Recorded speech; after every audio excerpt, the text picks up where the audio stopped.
श्रीमन्नारायणीयं दशकं 100। अग्रे पश्यामि तेजो निबिडतरकला यावली लोभनीयं पीयूषाप्लावितोऽहं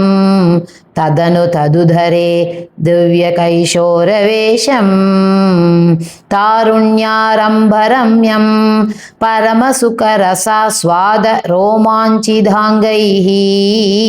आवीतं नारदाद्यैर्विलसदुपनिषत् सुन्दरी मण्डलैश्च नीलाभं कुञ्चिताग्रं गणममलतरं संयतं चारुभङ्क्या रत्नोत्तं साभिरामं वलयितमुदयश्चन्द्रकै पिञ्चजालैः मन्दारशृङ्निवीतं तव पृथुखबरी भारमालोकयेऽहं स्निग्धश्वेतोर्ध्वपुण्ड्राम् अपि च सुललितां पालबालेन्दुवीतिं हृद्यं पूर्णानुकम्पार्णव मृदुलहरी सञ्चलभ्रूविलासैः आनीलस्निग्धपक्ष्मावली परिलसितं नेत्रयुग्मं विभोते सान्द्रच्छायं विशालारुणकमलदला कारमामुग्धतारं कारुण्यालोकलीला शिशिरितभुवनं क्षिप्यतां मय्यनाथे उत्तुङ्गोल्लासिनासं हरिमणिमुकुर प्रोल्लसत् घण्डपाली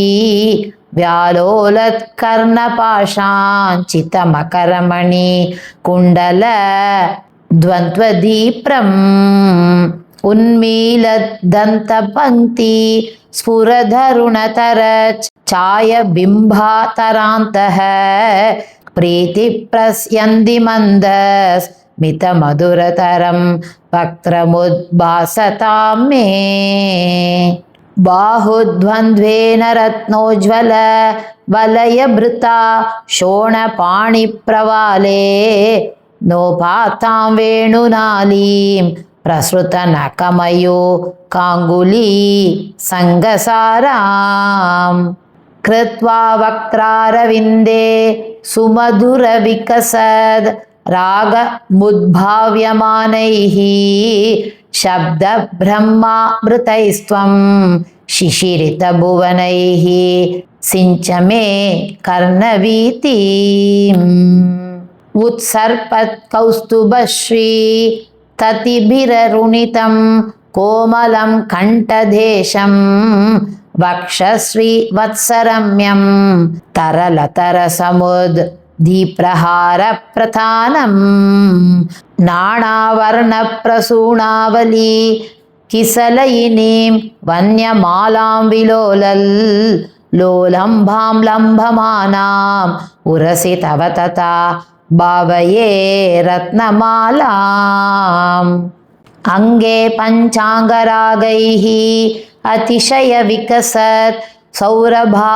कृष्टलोकं लीनानेकत्रिलोकी विततिमपि कृशां बिभ्रतं मध्यवल्लीं शक्राश्मन्यस्ततप्तो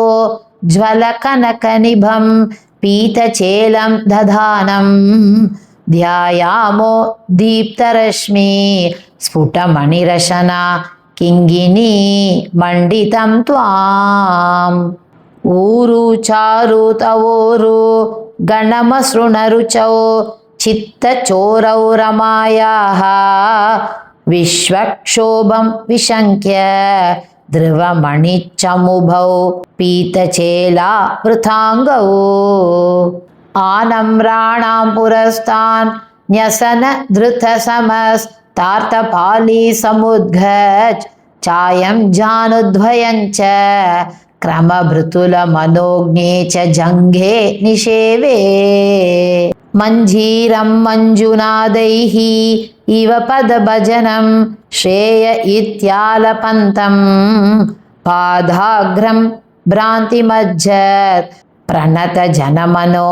मन्दरोद्धारकूर्मम् उत्तुङ्गाताम्रराजन् नकरहिमकर ज्योत्स्नया चाश्रितानां सन्तापध्वान्तहन्त्रीं ततिमनुकलये मङ्गला मङ्गुलीनाम् योगीन्द्राणां त्वदङ्गेषु अधिकसुमधुरं मुक्तिभाजां निवासो भक्तानां कामवर्ष द्युतरुकिसलयं नाथ ते पादमूलम् नित्यं चित्तस्थितं मे पवनपुरपते कृष्णकारुण्यसिन्धो कृत्वानुशेषतापान् प्रदिशतु परमानन्दसन्दोहलक्ष्मी अज्ञात्वा ते महत्त्वं यदिह निगदितं विश्वनाथक्षमेताः स्तोत्रं चैतत् सहस्रोत्तरमधिकतरं त्वत्प्रसादाय भूयात् त्वेधा नारायणीयं श्रुतिषु च जनुषा स्तुत्यता वर्णनेन स्फीतं लीलावतारैः इदमिह कुरुताम् आयुरारोग्यसौख्यम् स्फीतं लीलावतारैः इदमिह कुरुताम् आयुरारोग्यसौख्यम् स्फीतं लीलावतारैः इदमिह कुरुताम् आयुरारोग्यसौख्यम् श्री हरे नमः श्री पोन्नु गुरुवायूरप्पने शरणं श्री चोटानिक्करै भगवती अम्मये शरणं आनंद चिन्मयने शरणं नारायण अखिल गुरु भगवन्नमस्ते सर्वत्र गोविंद नाम संकीर्तनं गोविंदा गोविंदा।